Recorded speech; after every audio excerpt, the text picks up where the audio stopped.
दोस्तों, इस वीडियो में हम लोग बात करेंगे गोविंदा साहब की 1994 की मूवीज़ की। 1994 का साल गोविंदा के लिए एक बहुत ही अच्छा साल था। उनकी 3 मेजर हिट्स आई थी और उसके पहले 1993 में भी उनकी आँखें और मुकाबला मूवी काफ़ी चली थी और उनका काफ़ी अच्छा कमबैक हो गया था फ्रॉम फुल शोला और Shabnam. Because after a great debut and उसके बाद after a string of successful films, एक बीच में उनका दौर आया था जब उनकी फ़िल्में उतनी ज़्यादा नहीं चली थी।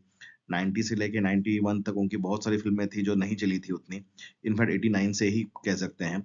स्वर्ग डेफ़िनेटली मेजर हिट हुई थी, बट ओवरऑल कहा जा सकता है कि शोला और शबनम ने उनको एक वापस एक नई लीज़ ऑफ लाइफ़ दी थी जब उनकी फ़िल्में थोड़ी-सी कम वर्कआउट हो रही थी, बट उस फ़िल्म के बाद फिर उनकी सक्सेस पूरे 90s अर्ली 2000 तक चलती रही।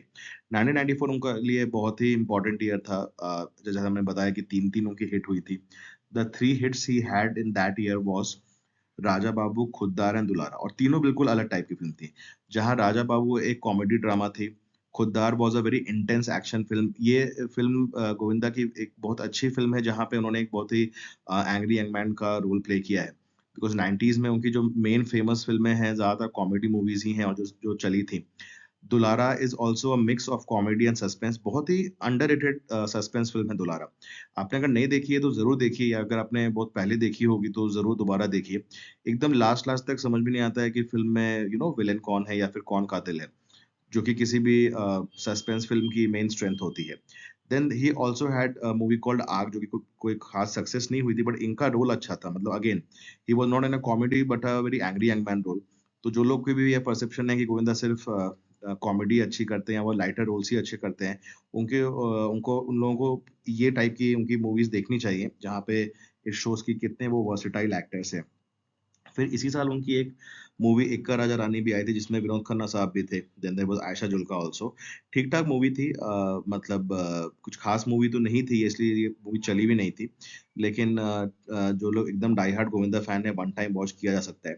Then there was also the movie Prem Shakti, which was a delayed movie. ये शुरुआत तो 1991 में हुई थी, बट इसकी रिलीज़ 94 में हुई थी, and this was the first movie जिसमें गोविंदा और करिश्मा कपूर को साइन किया गया था। ऑल्दो उसके बाद उनकी मुकाबला राजा बाबू और खुद्दार आ गई, और मतलब 1994 से हम लोग बोल सकते हैं कि मेन शुरुआत हुई गोविंदा और करिश्मा कपूर की जोड़ी की, जो कि इतनी सक्सेसफुल रही आगे जाके।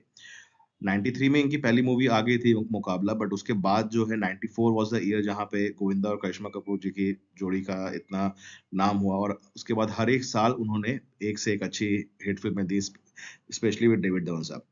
Then there was again a delayed movie, भाई बेटा हो तो ऐसा, वो 5-6 साल ये मूवी बनने में लग गया था।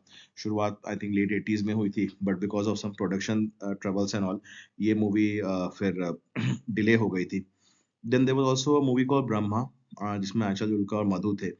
फ़िल्म का कॉन्सेप्ट एक्चुअली अच्छा था, अगर अच्छे से एग्ज़ीक्यूट किया गया होता तो ये अच्छी थ्रिलर फ़िल्म बन सकती थी। इसमें ये कॉन्सेप्ट रहता है कि गोविंदा एक ऐसे पेंटर रहते हैं जो कि एक ऐसी पेंटिंग बना सकते हैं किसी को देख के कि वो आदमी बड़ा होके कैसा लगेगा। मतलब ऐसा करके उसका कॉन्सेप्ट था। मैं ज़्यादा बताऊँगा नहीं, अगर आप देखेंगे तो आपको ज़्यादा अच्छे से समझ में आएगा, but if you see the concept was good. अगर फ़िल्म को अच्छे से एग्ज़ीक्यूट किया गया होता इस कॉन्सेप्ट को, तो ये एक अच्छी थ्रिलर बन सकती थी। लेकिन ख़ास फ़िल्म थी नहीं, और गोविंदा का भी एक चीज़ रहा है, जस्ट लाइक मिथुन दा, लाइक दोनों बहुत सारी फ़िल्में किया करते थे। तो इतनी सारी फ़िल्में आप एक साथ करेंगे तो थोड़ा-सा क्वालिटी में कई बार कॉम्प्रोमाइज़ हो जाता है, जो कि गोविंदा साहब की भी काफ़ी फ़िल्मों में हुआ। बट नेवरदलेस सब उनकी फ़िल्मों में फ़िल्म कैसी भी रही, उनका परफ़ॉर्मेंस ज़रूर अच्छा रहता है। एंड 94 में उनकी जो भी फ़िल्म आई काफ़ी वर्सेटाइल थी, कुछ कॉमेडी थी, कुछ एक्शन ड्रामा थी, कुछ फैमिली ड्रामा थी, कुछ थ्रिलर थी। तो आपकी 94 की गोविंदा की फ़ेवरेट मूवी कौन-सी है? आप प्लीज़ कमेंट बॉक्स में लिखें, और हमेशा की तरह रिक्वेस्ट है कि आप प्लीज़ चैनल को सब्सक्राइब करें और वीडियो को लाइक करें।